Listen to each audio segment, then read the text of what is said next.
The overall goal of this method is to cleanly collect the water inhaled and exhaled by benthic suspension feeders under natural conditions so that the particulate and dissolved compounds they removed and excreted can be quantified. This method can help answer key questions regarding the physiology, metabolism, and feeding ecology of benthic filter feeders and the role in benthic pelagic coupling and nutrient cycling in the ocean.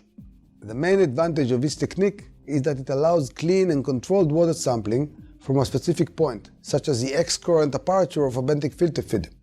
The method is also easy to use in the lab, where we apply it for many different organisms, such as pavilions, sponges, astidians, and worms. The proposed methodology is applicable wherever clean, controlled sampling from a point source is required, such as benthic boundary layers or underneath a canopy of seaweeds.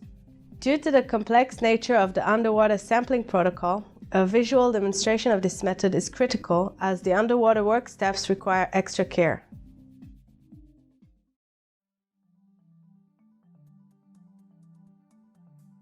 When preparing collection vessels for dissolved organics and ammonia analysis, use new pre-cleaned EPA vials. For sampling other nutrients, use EPA glass vials. Use HDPE vials for silicate. Rinse the vials and caps with high-quality double-distilled water. Then, replace punctured silicone septa with new ones and soak the vials and caps in 10% hydrochloric acid for at least 3 days, followed by 3 rinses with high-quality double-distilled water. To further prepare the glass vials for nutrients, combust them at 450 degrees Celsius for 4 hours and allow them to cool in the furnace.